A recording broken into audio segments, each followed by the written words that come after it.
Rose, hope you're all okay out there. God, it's gone quick. I'm here every Tuesday and Thursday at 8 p.m. I've got the mic right in my face. You just can't tell, but it is. Um, I'm here, like I say, every Tuesday and Thursday at 8 p.m. Tuesdays are my request evening. Thursdays are my stories that I like to bring to you. So tonight is a request, but it is live. So if you want to fast forward, you can. I'm just going to have a quick chat with the guys in the live, but once I start, I don't stop and change and stuff. Or if you'd like to do on my Patreon, it's patreon.com/JessRose5472. But yeah, I'm just going to have a quick chat with the guys in the live. If you want to forward, you can. Or if you want to stick around, that's great too. So let me just say, well, I'm saying I'm going to have a chat, see if anyone's there. Hey sis, how are you? How are you? I'm not too sure how I'm feeling about this. How you doing? How's the island going? How is it? I just want to try and get Mick in the frame, but Mick blocks me. Hey Phil, how we doing? We're all fine and dandy here. Let me just move that so you can see it. We're all fine and dandy, thank you. Tell me how the island is. How's it going? What's been going on? How was work, Phil? Hey, Beth, how you? How you doing? Thank you for joining. I've decided I'm going to say this is Phil's story this evening. Obviously, Phil had mentioned earlier, obviously it is one that hits home for him quite a lot. Now I've had it requested because I had done it. I've done this story. Oh, lovely. Oh, I'm excited. Send me pictures. I had done this story 6 years ago, believe it or not. But the sound and everything else is absolutely horrific. So I wanted to redo it again. Not a lot of differences that I've found out. A couple of little different things so that I can add to it as well. But like I say, it had been requested, and because the quality of it was actually my second ever video, although it's on my pre-recorded as my first one, because I deleted Kellyanne Bates for some unknown reason back then when I was dabbling around when I first joined. So it's actually on there as my first story, and it was my first introduction to the term disability mate crime. So devastating story. So I thought I'll put this down as Phil's request, because a couple had requested it, to be honest, on the live. So Hubby's gone to collect my new baby, hasn't he? Yes, he has. He has. So we're not going to see him this week. So it's going to be quite quiet in the comments, I think. But yes, you should have new baby in about 5 days, I think. Was Phil? What did Phil put? Sorry. Work was very busy. Oh, you are crazy on a Saturday, Phil. You really are. That's okay. I'll have a new baby. I'm gonna try not to laugh tonight because it just triggers just the worst sounding cough. I sound like I'm 80. It's terrible. Just can't shake it at all, and my dodgy knee and everything else. Oh, yes, Phil, I obviously after reading what you put earlier, I obviously know this story it obviously has had an effect on you. It's quite close to home, so, my legs are okay. Well, no, they're not. They're really sore. I'm going to be honest. I'm really sore. I did consider, kind of saying, oh, can we do Thursday to know how it goes? But I didn't want to. That becomes a thing then, and then it's not consistent. Then I start to lose yours, and I don't really want that. So, yes, so here I am. but I'm probably gonna be shifting around a little bit, so I'll try not to. But yes, it's like the elephant leg. That's what I'm calling it now. It's the elephant leg. It's not attractive at all. No, I know you would have. I know you would have. Obviously, I missed the Thursday the week before, then last Tuesday. I don't want it becoming, looking like it's becoming a habit. Won't become a habit because I'm hoping these legs will go down. But I don't want it looking like it's becoming a habit. I'd hate that. So here I am. Here I am. I'm not sure about Thursday, guys. I'm hoping to do it. Like I say, it's just, I've got antibiotics for my legs now. For anyone who's interested, apparently I have a baker's cyst on the back of my leg that burst. It ruptured. So, look, you have a special leg or two, we accept you. Oh, thank you. But yeah, so that's what it is. Thank you for accepting me. Yeah, so I had to go to the hospital at the weekend, and yes, it's a ruptured baker's cyst, which is new to me, which is why the swelling and everything else. We're all about to have a hot shot at snowflakes, just to pre-warn you. Oh, I know we are, Phil. I know we are. It's I've had my heart broke all day just going over it again. It's just awful. But yeah. So so just pre-warning you. No, I know, Phil. Me neither. Me neither. It was news to me. Hi, Natalie. How are you? Sounds like you stuffed buns down your jeans. I know. Mum wasn't even sure it was a thing. She thought I got it wrong, and I did for a second as well. But no, it's an actual thing. And now I've got a lump on the back of my right one. So I don't know if that's another one waiting to go. But yes, I have very swollen, sore legs at the moment. So, yeah, I'm just hoping it goes down. They're saying it could take another 6 weeks. Great. But yeah, so that's what's going on with me, guys. So I'll keep us updated with what's going on and stuff. But it is literally the only reason it's affecting is because of where I sit and record these videos. It's a bit awkward, but I don't want to go anywhere else because it changes it all. So that's hence the reason I'm back here. So I'll try not to shuffle about too much. But how you been, Natalie? I don't think we saw you last week. Have you been? But yeah, so that's what's going on with me at the moment. But we'll just chug along and see how we're getting on. I don't like change, you know. I don't like change. I don't deal with change very well. Oh, did you? Oh, okay, Natalie. Yes, because you were missed. We miss you when you're not here. We do. The end, I'm always like, has Natalie been in? And normally it's, has Natalie been in or has Kelly been in? And sometimes Sharon. I know Sharon was at her hotel this week. I think she came back yesterday. But I'm sure it's took it out of her because it was a big 50th birthday weekend. So, but maybe we'll see her Thursday because Thursday's her actual 50th birthday. Mind you, it's her actual 50th birthday. Is she going to want to spend it with us? I would think so. She should not want to spend it with anyone else. Why wouldn't she want to spend it with us? But anyway, maybe she might.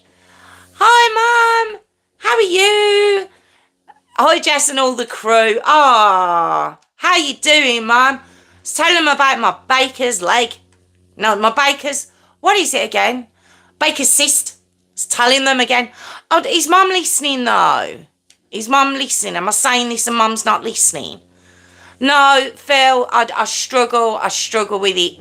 Change just isn't for me. It takes me a long time to adjust to anything. Tiffany's my witness on that. I'm terrible.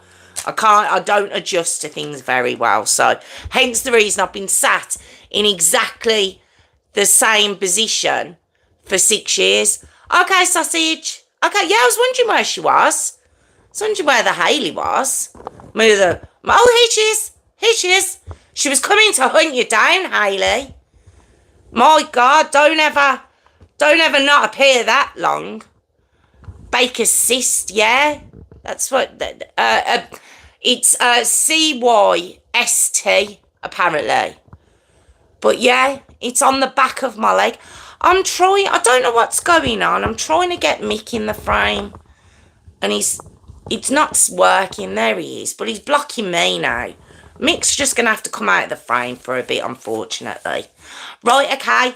I'm going to start, guys. I'm going to start. So, prepare yourselves. Sorry I'm here, but I'm not, if that makes sense. Alone with the boys and then... Oh, that's okay, Hayley. That's okay. Tiffany's here to bump people if need be. But hopefully it'll be a nice, quiet evening. But, do you know... this story, Margaret. Right, let me do my intro. And then we'll start the story. Okay, so get ready for my intro. Right, we ready? Okay. Good evening, everyone. Welcome back to my channel, True Crime with Jess Rose. I'm here every Tuesday and Thursday, 8 p.m. Tuesdays are my request evening. Thursdays are stories I like to bring to you. It'd be great if you could join us, or maybe you might want to drop a like or even subscribe. That'd be fab. Or if you'd like to join my Patreon's oh god, I forgot it then. Patreon.com/JessRose5472. Or you could just watch. That's just fab as well. So whatever you choose to do, I'll appreciate. So tonight's story, it is a request. It is a request from one of my my ever faithfuls. His name's Phil. And he this one does hit quite close to home for him. I've gotta say it does for me. I think it will for a lot of people out there as well. Now it was my first introduction to the term disability mate crime. I'd never heard of that before this case that I'd come across. I'd originally heard about it on Britain's Darkest Taboos. Don't know if you've ever seen that show or heard of it, but some horrific cases on there from, like I say, Britain. They do have, I think the other shows are Britain's worst killers, aren't they? And then you've got the world's worst. So this is it's Britain's Darkest Taboos. I think it might also be on, I can't think of the other name, but there was a BBC special as well called My Story. It's about half an hour long, and that's related to Gemma Hayter too. And it's from the point of view of her sister and her mum. So just an absolutely heartbreaking case. So I'll bring that to you now. So it's the Harrowing Gemma Hayter Story. Okay. Now, Gemma Hayter, born on the 13th of September 1982, I believe in Rugby, which is in the West Midlands in the UK. I've looked everywhere, and everywhere I see that it's Rugby. So I think that's where she would have been born as well. I didn't hear that they moved as a family or anything else. Now, Gemma's mum was Sue Prince, is Sue Prince. She had an older sister, Nikki, who's 10 years older than Gemma. She had an older brother, he's 7 years older. We do have a niece as well called Taylor. She's actually 11 years younger. So Nikki had Taylor when she was 21. And at that point, Gemma would have been about 11 when Taylor came along. So, bit about Gemma, right? From everything I've heard about this girl, she sounds like she was just the cutest, sweetest, kindest girl ever. Everything I've read about her, heard about her, watched about her. Okay, now around about the age of 2, Sue started to notice that Gemma was a little bit different to her 2 older kids. Don't forget, by this point, Nikki's 10, her brother. I do know her brother's name, but I haven't heard him mentioned in recent times, so I don't want to put his name out there. So her brother, he would have been 7 when she was born, and um, that Sue started to notice, like I say, when Gemma got to about 2, that she wasn't like the older kids. She wasn't meeting the milestones that her other two or any other kids that she'd been around. She wasn't walking as quick. She wasn't talking as quick. Um, she wasn't understanding things as quick as her other kids had. Or, like I say, it wasn't just related to her own kids. It was any kids that she knew. Gemma was just very, very different. Now, as for Nikki and her brother, they just found Gemma hilarious. They found her very funny because she would just get into these crazy situations. She'd pull like everything out of cupboard. There's pictures of her with pen all over her face, and to me in the pictures she just looks like a typical toddler. I'm gonna be honest, but no, the differences did begin to show themselves quite early on. But she was a very cute little girl, and she loved everyone she met. If she met someone once, the next time she'd see them or speak to them or come across them, she'd run up to them like she'd known them all her life. That like they were her family member. She was just a very loving little girl. Okay, she loved animals. She would want to play and stroke with every dog that she saw. She was just such a lovely girl. She did seem to gravitate towards younger children. She seemed to get on with younger kids better. They did notice that. But she just loved life. She loved everybody. She was just a really sweet little child. Now, what it was said, she was very, very trusting, so you wouldn't have allowed her sort of to go off very far from your eyesight because, she was the sort that if someone says, come here with me, she'd go, that kind of way. She's quite a naive little girl. Now, as all little girls are, but I mean that carried on as she started to get older. There was no sense of any danger. Everyone was a friend as far as Gemma was concerned. And that's all she wanted. That is genuinely all Gemma wanted. She just wanted friends. That was it. And unfortunately, I don't know why, but she just didn't tend to make friends very easily. And she'd look at her older brother and sister and their friend groups and stuff, and they said you could tell that's all she wanted, and I said it when I originally done this story. What who doesn't, you know, everyone deserves a friend. Everybody should have at least a friend. It's not much to ask in life. It's just to have somebody you can trust and you can have a laugh with and who you get on with. It's not a lot to ask at all, and that's all this girl really wanted. Now, as she began to get older, she did go to mainstream school. Now, like I say, Sue had spotted that she believed there was something different about Gemma. Now, she had tests, chromosome tests that came back clear. All these tests that they were doing. Now, don't forget, Gemma was born in 1982.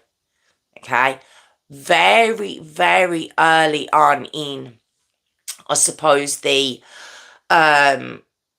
would you say studying or looking into the autism spectrum disorder, you know, just any of those, the Asperger's, any of those under that umbrella. It was quite early on, I believe.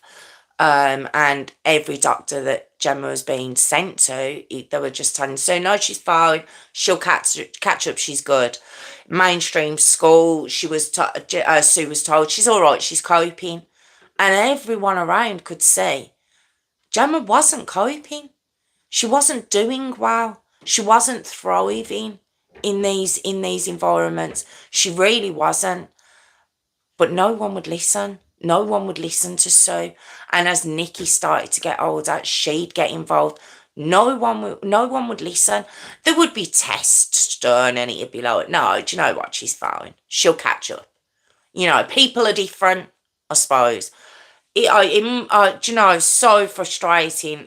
I felt so frustrated listening to them talk because for personal reasons, I get their frustration and my heart just goes out to them because we're in a different time now, and parents are being listened to more now.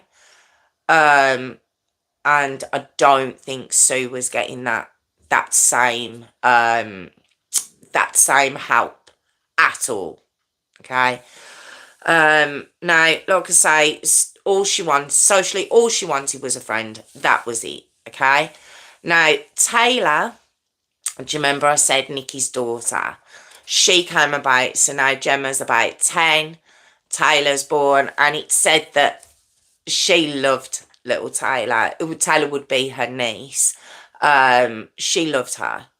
And, there's photos of Taylor celebrating her first birthday. And Gemma's there with her, but they do make a joke and say that Gemma was probably staring that way, like, well, where's my cake? I want a cake too. And I think they had to relight the birthday candles so she could blow it out. Again, I understand that. And she did, like I say, she just gravitated towards younger children. She just did. And it was because mentally, Gemma, she was younger. She wasn't, although she was growing up and having birthdays and getting older, mentally, she wasn't getting older, and she still was very, very childlike and very, very naive. They checked for learning difficulties. Apparently, no, she was fine. It's just such a shame. They just weren't getting the help for her. So as she was going into her teenage years, now, as we know, teenagers, they start to become quite vain, don't they? They start, makeup if it's girls and fixing their hair if it's boys and constantly wanting to make sure they look good, changing the clothes probably 2-3 times a day, but Sue says Gemma didn't do that. Her hygiene really wasn't at the top of her list at all. And she does say that, you had trouble even getting Gemma to even brush her teeth, let alone sort of wash herself, and soap was out of the question. They were Sue's words. So she had to be encouraged to do those things, reminded to do those things.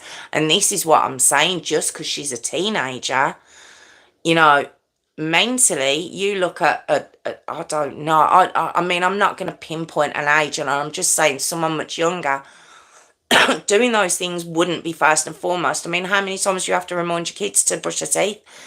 She just wasn't there where her peers were. Now, Sue was still fighting to get Gemma help all these years as she's gone into her teenage years. But now we get to age 19, okay? And Gemma had got a place at a special school in Wales. Okay, family are over the moon. Absolutely over the moon with this. She got to learn social skills. She got to learn how to basically gain independence as a young adult, about washing herself, her own hygiene, as I'd mentioned, to cook for herself, maybe work out money, but basically mostly social skills, and her family were just very happy with her being there. Although she's quite far away, They know she's safe. They know she's happy, you know, and it was going very well. And she stayed there for 2 years. But for the third year in this school, Gemma had to agree to it. Now, Gemma's in her early 20s now, and Gemma wants to run her own life. She knows she's an adult now.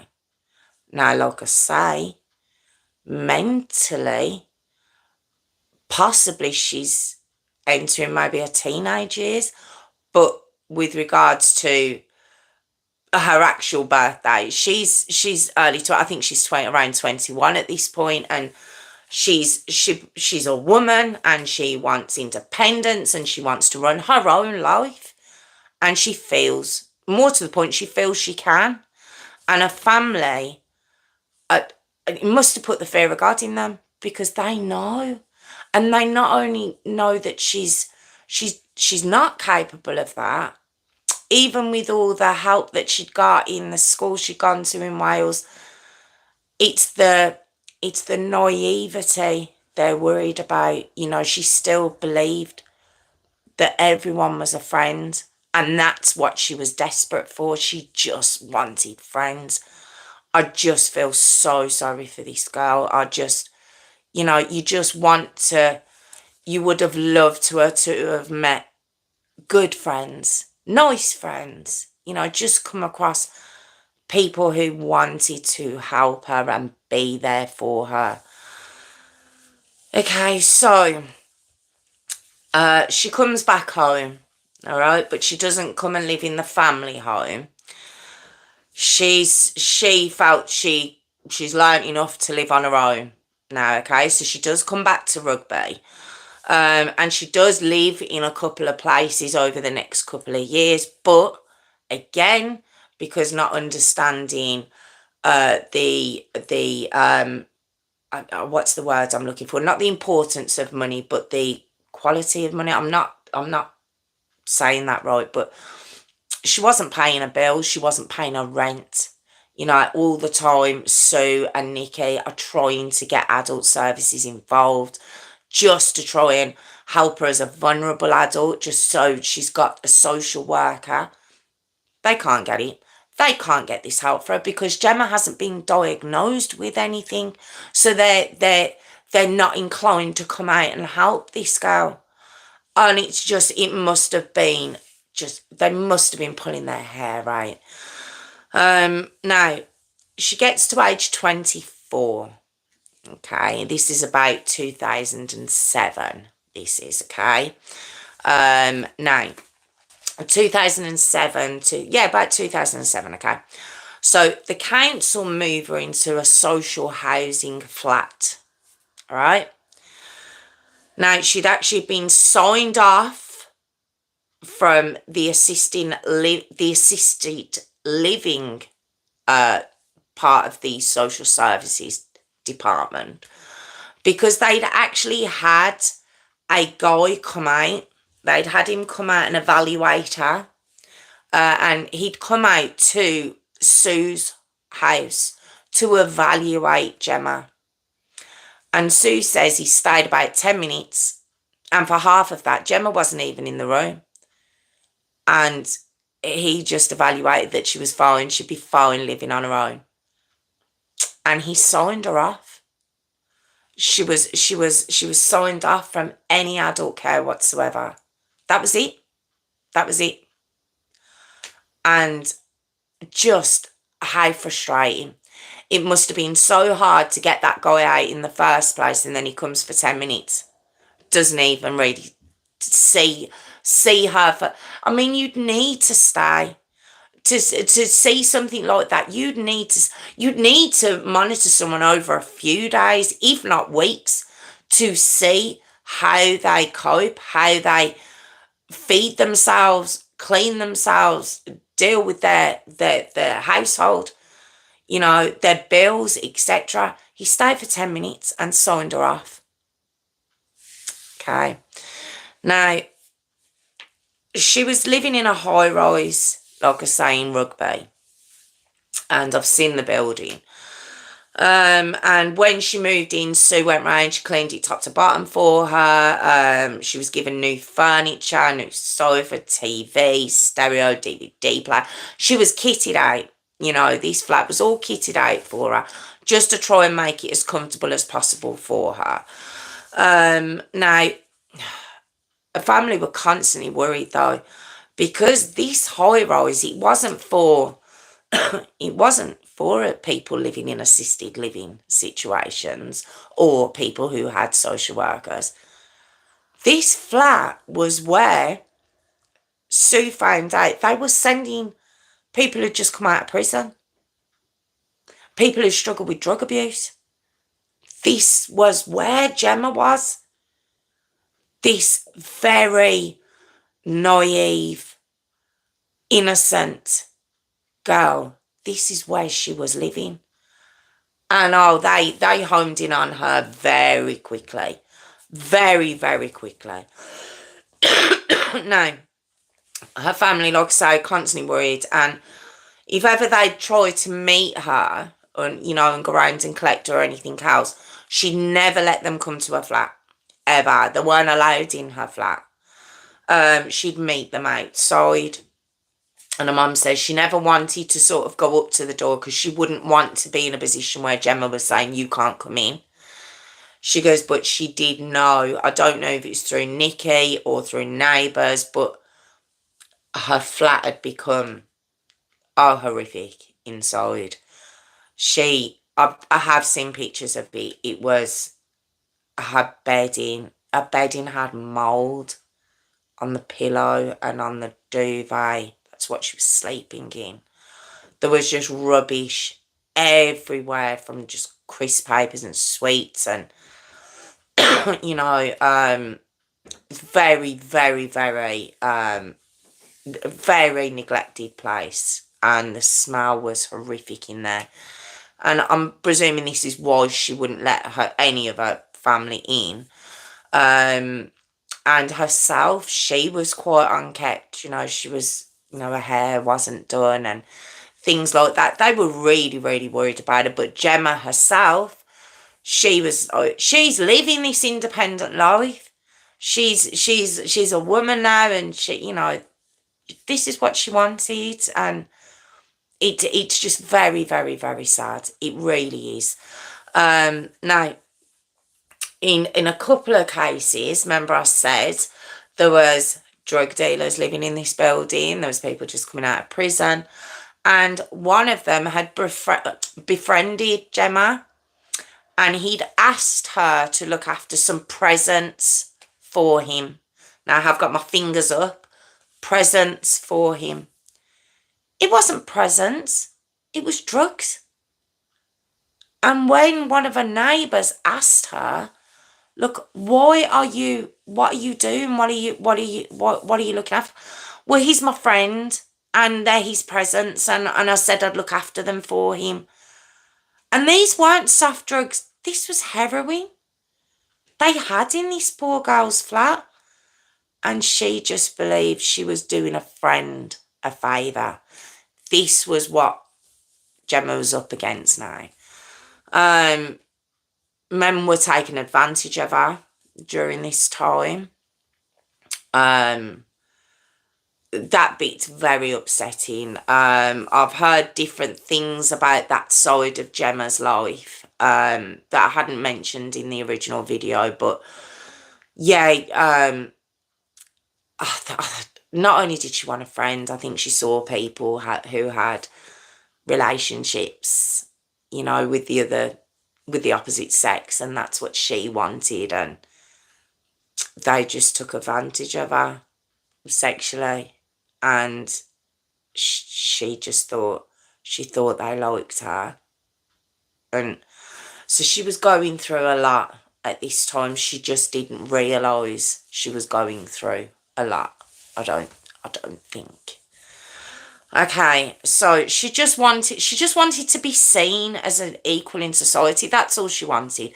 Again, she wanted a friend, maybe even a couple of friends if she could, and she just wanted to be seen as an equal. I don't think that's hard to ask of for anyone to ask of that of their lives. Just so sad. Okay. So now we get to when Gemma was 26. Okay. We get to 2009. All right. And she meets a girl called Chantal Franklin Booth. Chantal, at this point, she's 18. Okay. Now, a little bit about Chantal. Chantal was brought up in the care system. She'd had a bit of a rough start to her life. You can hear the lack of sympathy in my tone. You'll understand why very soon. Chantal, she's only 18, but she's already had a couple of kids taken off her through neglect. So she's not the greatest person that Gemma could have come into contact with. Now, of course, Gemma's family didn't know this background on Chantal at all. So when they saw this girl who quite openly looked like she wanted to be friends with Gemma, even though the age gap, Chantal's 18, Gemma at this point is 26. That's a big age gap, life-wise. But don't forget, Gemma herself mentally is probably much younger than Chantal. So they were just grateful that Gemma maybe had a friend. They were just happy. Did they think Chantal was this great person? Nikki said, she wasn't too sure about it, but she was happy for Gemma. Okay.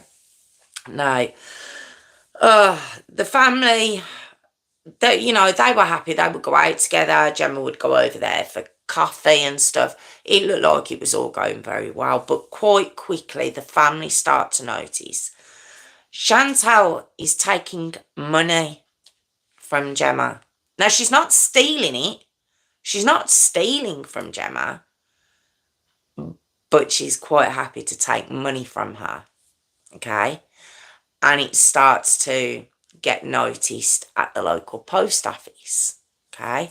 Gemma would come in when her money was due, and there was always Chantal or one of Chantal's other friends that would be with Gemma, and Gemma would buy them whatever they wanted.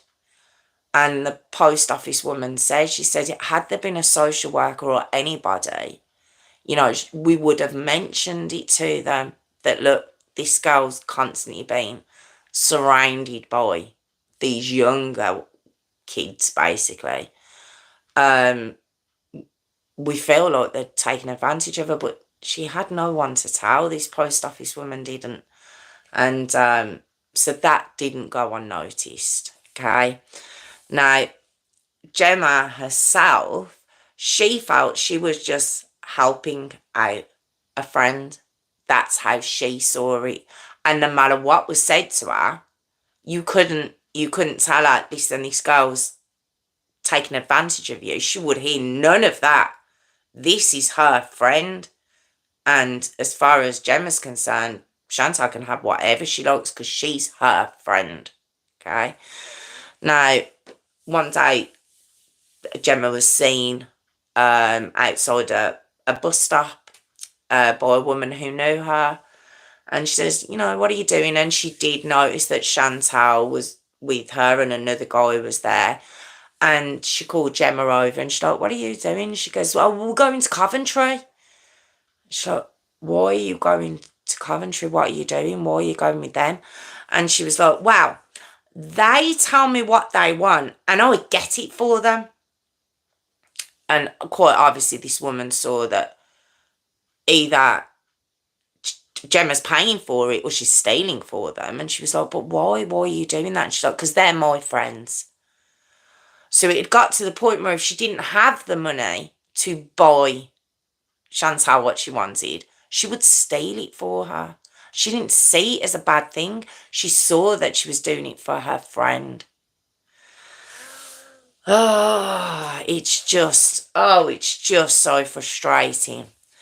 Okay, we get to 2010 now.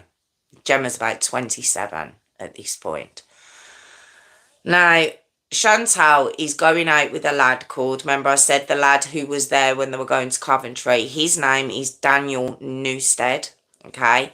He's about 20 at this point. Chantal around this point is about 20. Yeah, she's about 20, sorry. He's about 20, okay? And they're friends with a couple who live a few doors down. They live in on the same floor of Chantal lives in a block of flats. Not the same as Gemma, just a bit over the way. You can kind of walk to it. And on the same floor as Chantal lives a girl called Jessica Linus. And she's got a boyfriend called Joe Boyat. Don't worry, you're going to get to know these names very, very soon, very quickly. Ugh. Now, Jessica's about 18, Joe's about 17 at this point. So, we have two couples. We have Chantal and Daniel. Chantal is Gemma's so-called best friend. And we have Jessica and Joe. Okay? Jessica and Joe are Chantal and Daniel's friends. And there's also a lad that hangs about with them called Duncan Edwards. He's about 19. Okay? So they're all teenagers. Bar Chantal, she's 20 now. Alright?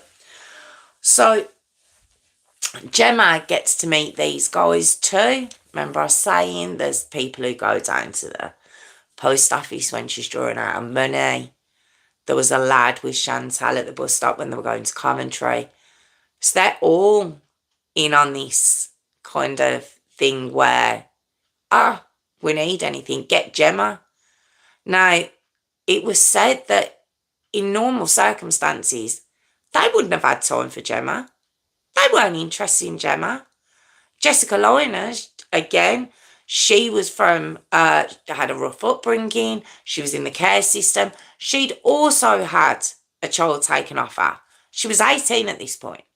Okay, also had a child taken off her. The three lads, Daniel, Joe and Duncan, were very well known to police at this point. Joe's only 17 at this point. These people wouldn't have hung about with Gemma. They had no interest in her as a friend. They just wanted what they could get out of her. She just didn't know. And I don't think she'd have cared. I think she just, as long as they said they were her friends, that's all they needed to do. It's like a child. I'll give you this if you'll be my friend. That's kind of where she was coming from. And I just so wish she just could have met somebody. Just somebody who would have just been her friend without the strings. No strings attached. You want to come over? We'll have coffee. Come on. You know, we'll go shopping. You know, I'll spend my own money. You know, I don't need to take money off you. You know, that's the kind of friend she would have needed. And instead, she meets these people. And we get to Monday, the 9th of August, 2010. It's about 5 a.m, okay? And there's a jogger running along in Rugby. There's a disused railway. It's a disused railway line. And there's a jogger out, 5 o'clock in the morning, very quiet out. And as he's jogging along the line, he comes across the body of a young woman. She's face down in the grass. Okay? She's also naked. So, of course, he rings 999 straight away. Okay? And when the police get there, they obviously find this woman. They look around. A bit further down, there's a black bag with some clothes in it. They believe these clothes belong to this young woman. The clothes look like they've been they're singed. It's like they've been tried to be set fire to. Now, the police go round to Suze. Okay? And they tell her to sit down. because they explain that they've found the body of a young woman that morning on the railway line, and they believe it to be Gemma. Right? Sue thinks at that point, she says everything goes black when she hears it. She can't hear anything else, can't think of anything else. But after a bit, when she realises it's Gemma and, you know, she starts thinking, she believes maybe she's met somebody, bumped into somebody, and they've said, come on, come with us. She believes it's a stranger who's lured Gemma onto that railway track, because Gemma would go. If someone was like, yeah, come here, I've got something for you, she would go. And that's what they believe may have happened. They obviously don't know yet, but that's what they believe. So Sue has to go in and ID her daughter. And she says that it's actually Sue, Nikki, and Sue's mum, which would be Gemma and Nikki's grandmother, that ID Gemma. And she just says, oh, it's just heartbreaking. Her brother couldn't go in. He actually says in the programme I'd watched, I think it was the Britain's Darkest Taboos one, he says all he could hear was his mum screaming. And she says, you know, she was black and blue. Her face was so swollen. Her nose looked like it was detached from her face. She said she just looked like she'd just been, they were her words, beaten black and blue. Oh, just absolutely heartbreaking. Okay. So we get to Tuesday, the 10th of August, 2010. So the next day. All right.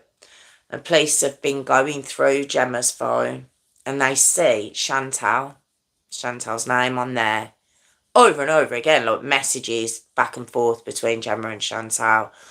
I speak to Sue, she's like, yeah, that's her best friend, you know, so the police want to go and talk to Chantal. Okay? They're also, Sue tells them that Gemma had gone out on the Saturday night. So, and she said she'd gone out with her friend Chantal. That was what Sue had believed Gemma had been doing on the Saturday. And she'd gone out with Chantal into Rugby City Centre. So the police start looking at CCTV footage of Rugby City Centre. Okay? And what they see makes them bring in Chantal and Daniel. And not long after, they bring in Joe, Jessica and Duncan. They bring in all five.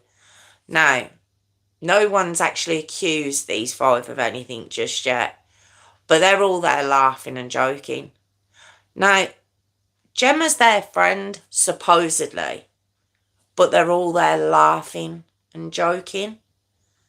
Quite cocky, rude, vile. And it's like, hang on a minute. That was your friend and you're all here finding this a great laugh. So they kind of give themselves away to begin with to the police. They're like, there's something very odd going on here. So we go back to Saturday, the 7th of August, 2010. Okay. Now, Gemma, it was getting towards the evening. It's about 7 o'clock, and she's round at Sue's. And she's very excited. She's going out on a night out with Chantal and everyone else. And she's really excited about this. She's going into the town centre. And, you know, she gives her mum a hug. She gives her a kiss. She tells her she loves her. And off she goes. All right? Now, the police, well, remember when I says they found CCTV footage of that Saturday night? Well, basically what had happened was they had all gone out together, and I've heard two versions. Either one doesn't matter. The end result is the same. But one version I've heard, they were in a pub and Chantal was trying to get served at the bar, and Gemma turned around and says, "Oh, she's only 15." The other version I've heard is that they were trying to get in to a pub, and Gemma turned around and says, "Oh, she's only 16." Either way, it doesn't matter, but one of those things definitely happened, because none of the group then could get into any of the pubs in Rugby City Centre at all. And what you can see on the CCTV footage is it looks like Duncan or Joe is just shouting at Gemma. Now, you can't hear, there's no sound, but you can see exactly what's going on in this footage. And next thing you know, you see Chantal drag Gemma sort of by her clothes and just drag her down the road, out of the eye line of the CCTV footage. And you see Jessica, Joe, and I think it's Daniel laughing, finding it very funny as this girl. Now, remember what I told you about Gemma. She's a kind, sweet, gentle, innocent, just wants friends, beautiful girl. She's also very childlike, very naive. And the actual watching of seeing this girl being dragged down the street by the scruff of her neck, like she's a dog, is just heartbreaking. Okay? Now, about an hour later, there's another CCTV angle, and it shows Duncan and Chantal. Apparently Jessica's already slapped, it's not seen on the footage, but already Jessica's already slapped Gemma now. Chantal has already raised her hand to her. There's, on this footage, you can see Duncan literally screaming at her. This girl mustn't have had a clue what was going on. Sue said Gemma had a sense of humour. She would have thought what she said in the pub was just a joke. It was just a joke. And they see it as she's completely ruined their night. And rather than just, I don't know, calling it a night, go home, they just drag her up and down this high street. Look, she's nothing. So, when I first heard this story, okay, and we know what's happened to Gemma on the Monday, I believed something must have been done to her on that Saturday night. That's what I believed. But it didn't, okay? She goes home on the Saturday night. She must have been very upset about what had just been done to her. You know, being dragged up and down the road, screamed at, slapped. But she goes home, okay? But now we get to Sunday, the 8th of August, 2010. All right, so it's the next day. Now, Chantal calls Gemma. And Gemma, I believe, has left her bag with one of them the night before. But when she asks, can I come round and get my bag, she finds out that Jessica and Joe and Duncan are also at Chantal's, and she doesn't want to go then. And just to know that she had that sort of pause, it was like, oh, just stick to that. But Chantal calls her. She convinces her. She gets round her. She's like, come on, just come round. It'll be fun. We're just having dinner. It's fine. Come on round. And she convinces her. She convinces Gemma to go round. And the CCTV footage of Gemma leaving her flat as she's going out the door, you know, as you get out of the lift and you go out of the door of the building, And the CCTV footage of her leaving her flat, and she's got a little bag in her, and you just want to be like, don't go, don't go, don't go. I said this the original time I covered the story, so please don't go. But she does. She goes round, and when she gets round there, everything's okay at first. But the group are all drinking. I don't know what happened to dinner, but they're all drinking. They're all smoking. And the night before starts to come up again. Now, I don't know if they'd I don't know if they'd been discussing it before she got there, if that's why they brought her there. I don't know. We'll never know when this actually triggered off. But the discussion still comes up again. And it said, I believe it's Joe. He kind of throws a cushion at her. And just from throwing that cushion triggers this pack mentality in the 5 of them. And they begin a 4-hour torture session of this innocent girl. They tie her to a chair. They duct tape her mouth and her eyes.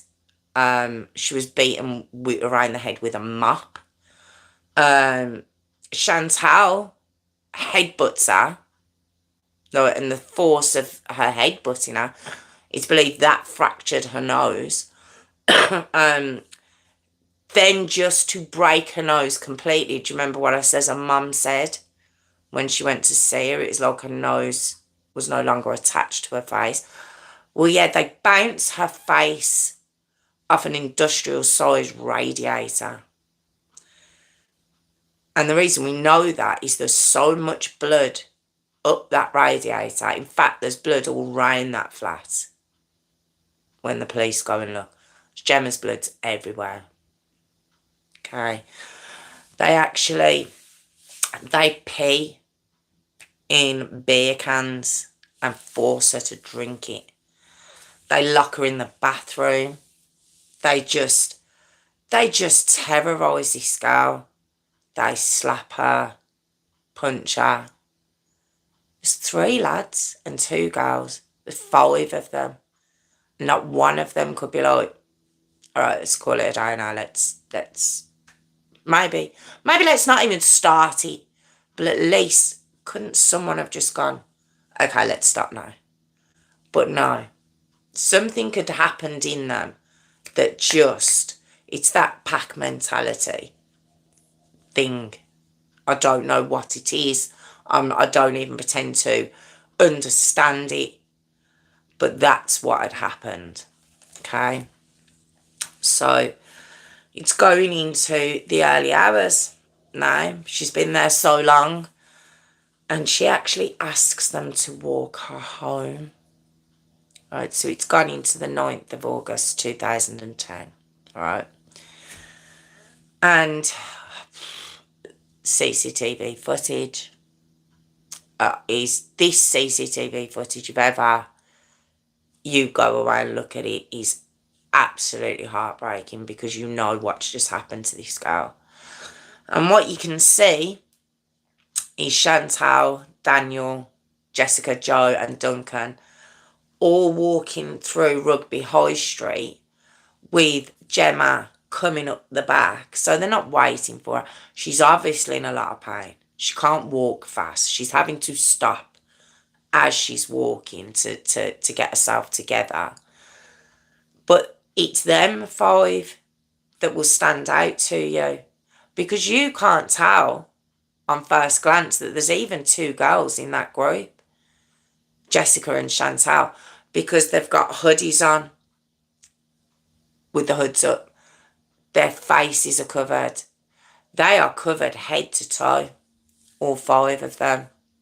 It's August. Why are they covered up that much? Why are their faces covered? Now, I've heard it says, I think it was actually Emma Kenny in Britain's Darkest Taboos that had said that as an adult, if me or you had just been put through 4 hours of torture in someone's flat, house, wherever, and you got out into the open, into the street, you'd raise bloody murder. You'd scream, you'd run, you'd do what you could to try and get away. But she didn't. She didn't even try. Because even after everything they'd done to her the night before and then escalated into tonight, she still believed these were her friends. She still believed they liked her. That they wouldn't, I don't know what she was saying. I mean, they'd already hurt her so badly. So she knew they were capable of that. But she still followed them.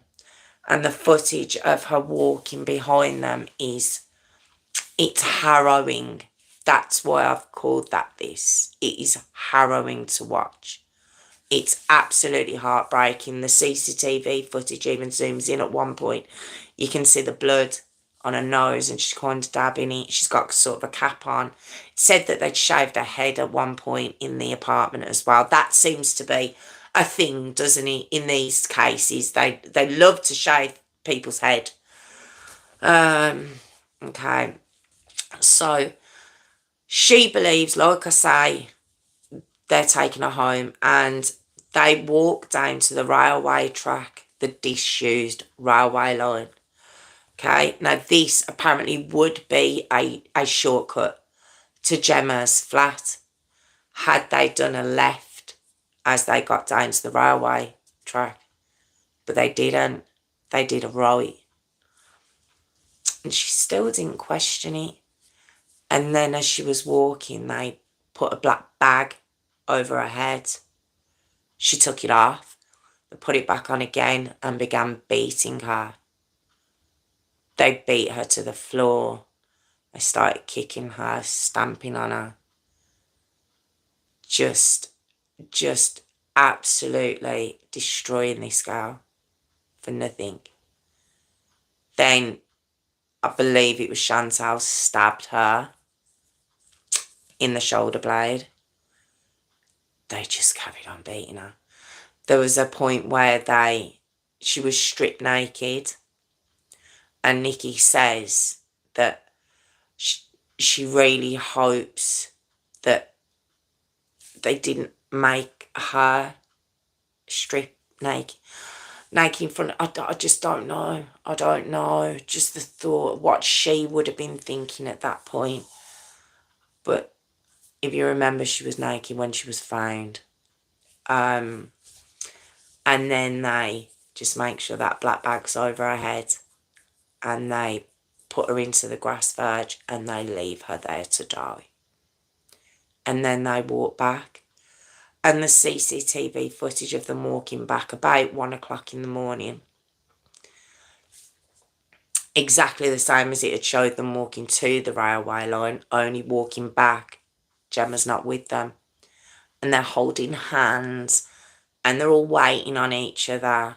You can see they're all nattering, not like they've just murdered somebody, their friend. They all had phones on them. None of them even phoned an ambulance, even if you wanted to do it anonymously. Any one of them could have done it. They did nothing. And they went back to the flat. And it was said that the next day they went to Coventry, out drinking the next day, like nothing had happened, while Sue was hearing that her daughter had just been murdered, her youngest, her baby. And she was dealing with that. They were living it up in Coventry, having a whale of a time, while this woman's world has just fell apart. Now the autopsy, it showed that she had 50 injuries over her, 17 of them to her face and her neck. And she actually died drowning in her own blood from the broken nose. That's what she died of. She drowned in her own blood. And you want to know what really, really has broke my heart about this case? There was no defensive wounds. None. She didn't even try to protect herself. She didn't even try. She didn't have that in her. She didn't know what they were doing, but she didn't even, you know, I've said it before, you know, as an adult, you would run or you would fight, you would do something. That's how an adult would react in that situation. Or you would at least try and protect yourself. This girl didn't know what the hell was going on. She didn't know why they were doing it. But she didn't even try to defend herself. There was no defensive wounds. That really broke my heart, that did. It's just awful. Okay, now by Thursday the 11th of August 2010, so we're talking only 3 days later, 4 days later, sorry, all 5 are charged with murder. Okay, of course they all blame each other. None of them are really taking it seriously. He said that they didn't really see Gemma as one of them, as a human being. They didn't see her as one as human. They saw her as less than. They didn't really see what all the fuss was about. What's the problem? Okay, we killed her and what? They just didn't care. They couldn't care less. No, obviously Sue and her family are utterly devastated. Nikki said she had an inkling that it could be Chantal, but she wasn't sure. But Sue didn't. She thought that Gemma had come across a stranger who'd lured her down there. So she was devastated when she heard it was her friends.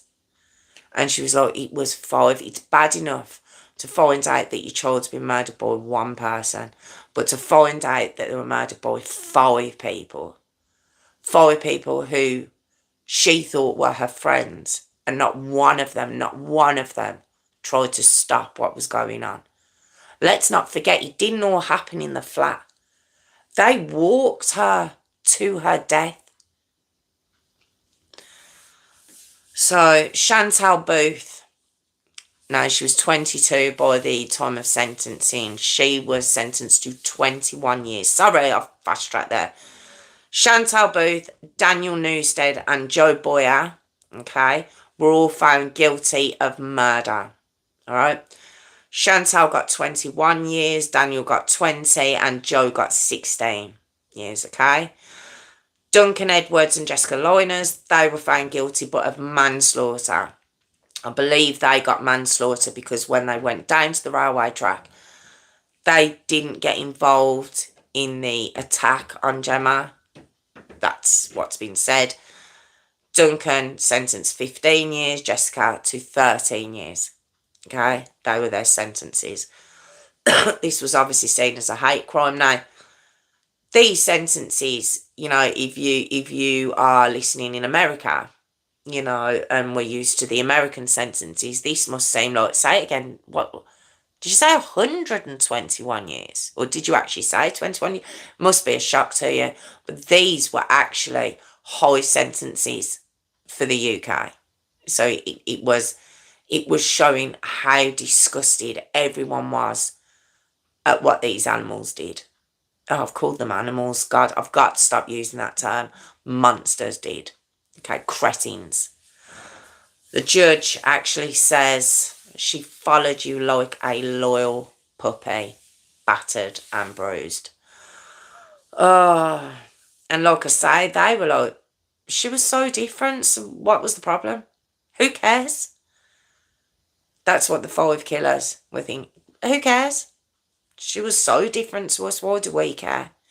Until the sentences got dropped down and the 2 girls start screaming and crying and hugging each other. 3 lads just go very quiet.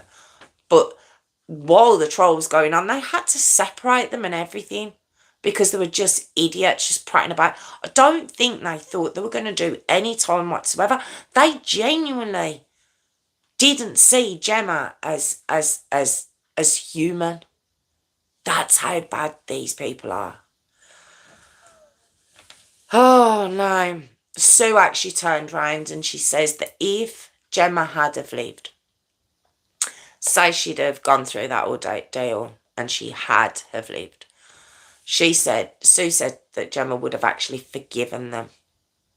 That's the type of person she was. She would have forgiven them.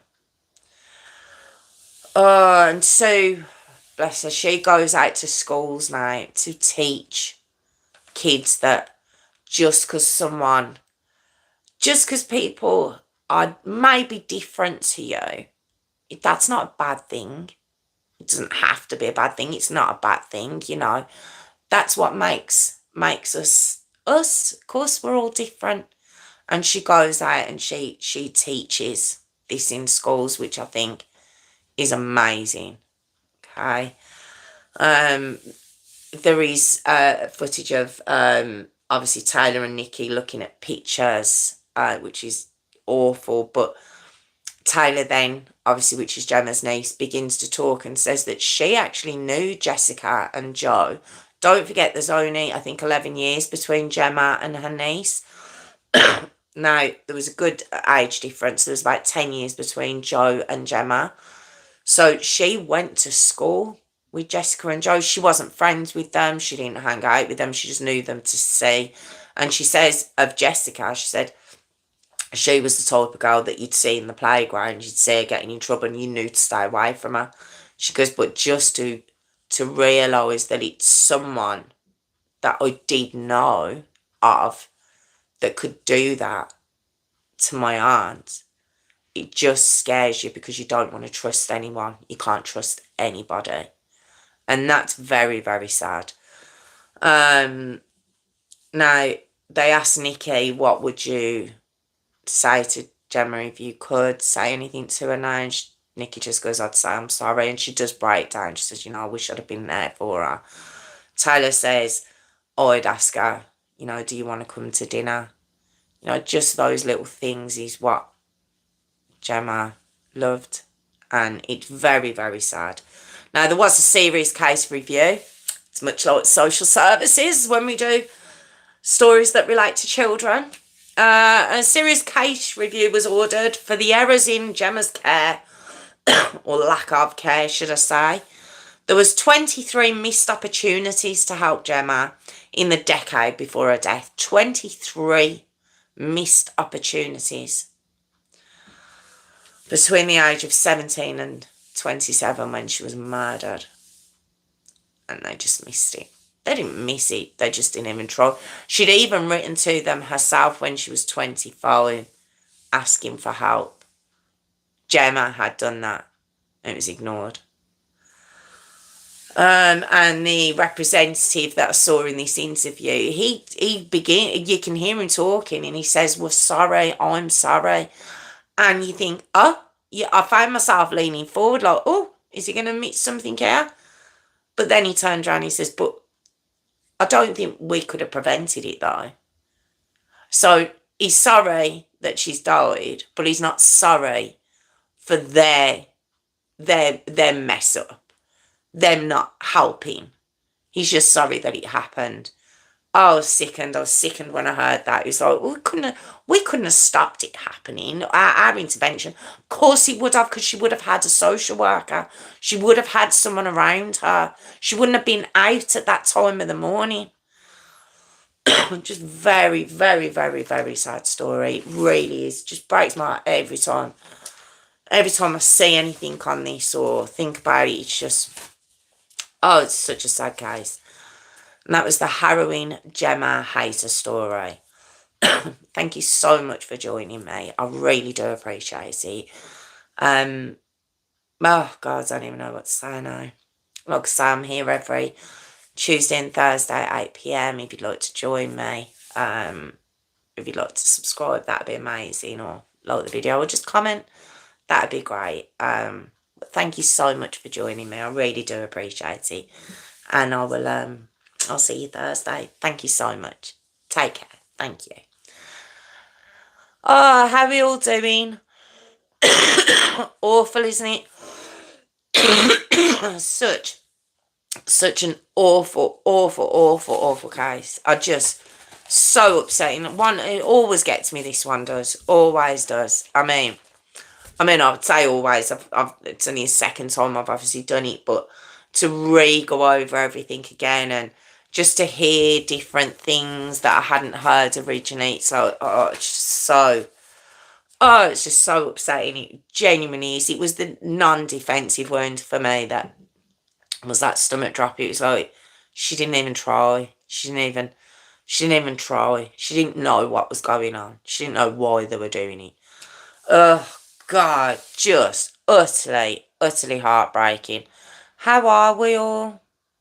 How are we all? Hi, Jessica. How we doing? How we doing, Phil? How we doing? I just need to discard across the back. I agree. It's all we hear, don't we? How many stories do I do where lessons will be learnt? Hear it all the time, don't we? And they never are. They never are. Because obviously that story was done. That story, my God.